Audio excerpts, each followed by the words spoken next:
Hello, class, and welcome to week 6 of Jesus' Mission and Ministry, Dying and Rising. Central to the Christian message, of course. I'm here in Cheneyville, Louisiana. Lovely little tiny town in Bayou country. It's sugarcane season, so you might hear trucks rumbling by full of sugarcane, and the fields are burning, as they're harvesting. 'Tis quite interesting. So, dying and rising. There's two things we want to deal with this week.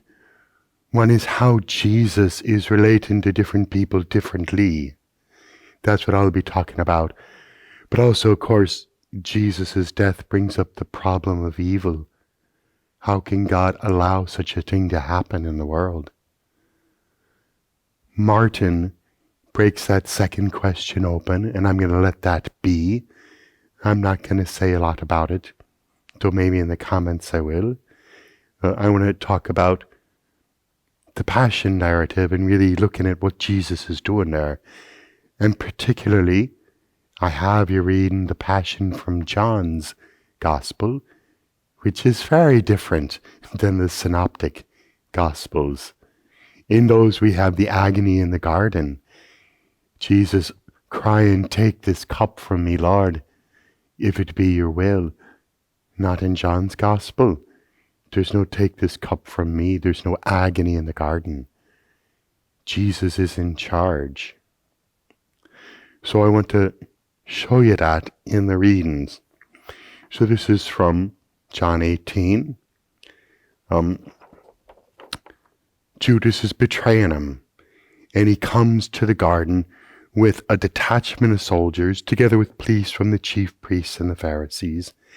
And they came there with lanterns and torches and weapons. Then Jesus, knowing all that was to happen to him, came forward and asked them, "Whom are you looking for?"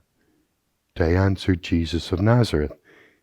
And Jesus replied, "I am he." Judas, who betrayed him, was standing with him.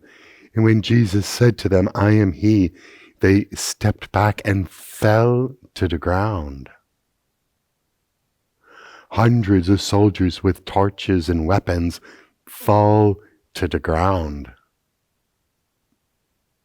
Because he said, "I am he." Yeah.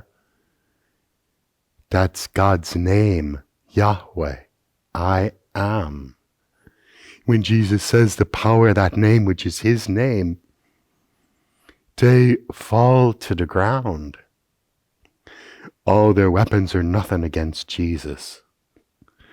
So there's a difference between the appearance of power with all those weapons and the true power that resides in Jesus. We'll see the same later when he's nailed to that cross. Could those nails have held him on that cross? Think about it. He who walked on water, he who raised Lazarus and the little girl from the dead, he could have just taken his hands off of those nails, stepped down off of that cross. Why didn't he? One answer is to save us, but it doesn't really answer it. A fuller answer might come if you think about, what then? Is he going to fight the soldiers around him? Because they'd have to respond to him, right? Well, certainly he could beat them all. Is that what he wants to do? No. We'll see that in the next little section here. So the soldiers are on the ground, and it's sort of like Jesus picks them up, dusts them off. You were here, remember? So again, Jesus asked them, "Whom are you looking for?"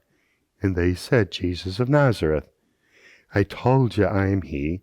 So if you're looking for me, let these men go." And it goes on. Then Simon Peter, who had a sword, drew it and struck the high priest's slave, cut off his right ear. The slave's name was Malchus. And Jesus said to Peter, "Put your sword back in its sheath. Am I not to drink the cup that the Father had given me?" Now imagine this. Hundreds of soldiers with weapons. Tense moment here. Peter takes out his sword and strikes. Brave move, right? Brave and stupid. What should have happened? Chaos, right? They'd strike back. It would have started this war, this rumble, like in a Western saloon, in the movies. But it doesn't happen. Why? Because Jesus doesn't want it to happen. And he is in charge. And he tells Peter, put that back. In another place he says, I've been with you so long, and still you don't know me. Right? Peter, what are you thinking? Have you ever seen me take out a sword and cut someone? No.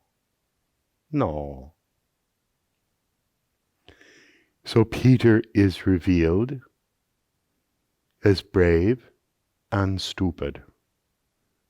After all this time, he still doesn't understand Jesus.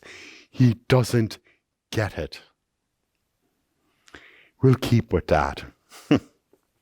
We'll see it come up again. So then Jesus is taken up to the high priest, of course. The high priest questioned Jesus about his disciples and about his teaching, and Jesus answered, I've spoken openly to the world. He says, I've been in the temple everywhere. Ask them, why ask me? Then one of the police standing nearby struck Jesus on the face, saying, Is that how you answer the high priest? And Jesus says, If I have spoken wrongly, testify to the wrong. But if I have spoken rightly, why do you strike me? Why indeed? Because it reveals them to be people of violence. They don't care about the truth at all. What they care about is staying in charge, and they'll use violence and intimidation to keep the ones with power. They really don't have any power. Jesus has the power. All they have is the violence. So, of course, you can read on. He encounters other people, like Pilate. But I'm going to go to the resurrection now.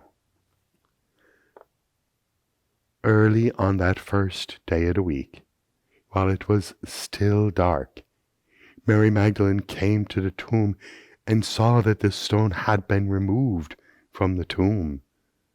So she ran and went to Simon Peter and the other disciple, the one whom Jesus loved, and said to them, They've taken the Lord out of the tomb, and we don't know where they've laid him. Then Peter and the other disciple sent out and went toward the tomb. They're running together, but the other disciple gets there first. He looks in, but he doesn't go. He waits for Peter. Peter comes, goes in, sees, and scratches his head. He doesn't understand. Then the beloved disciple looks in, sees, and believes. Again, Peter is the one who is slow. The beloved disciple, he's the one who sees and believes. Is that why he's so beloved? I don't know, but it's what is revealed about him here.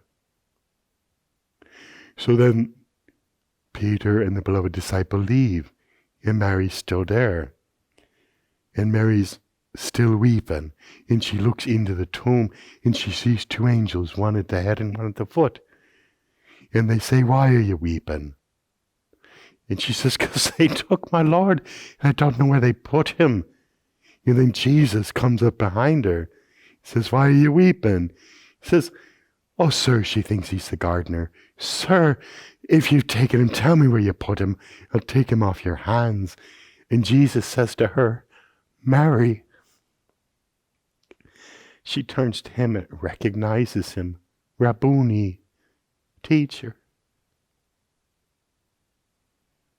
"Don't hold on to me. Go and tell the others." And she does. Mary, before anybody else was there at that tomb. Because where else is she going to be? Jesus is her world. And even if he's dead, he's still her world. And so they leave confused, rejoining the circus, and Mary abides.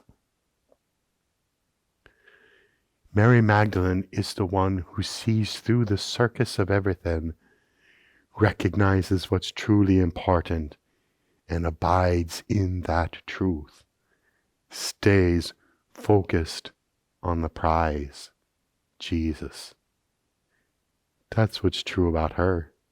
And because of that, she gets to be the first one to see him alive, the first preacher of the resurrection. That's why Mary Magdalene is an image, an icon of the Dominicans, preachers of the resurrection. She was the first one. So, I think that's enough for now. Plenty to go on. I look forward to talking to you in the discussion boards. It's been going great. You've had some great insights there. So, God bless.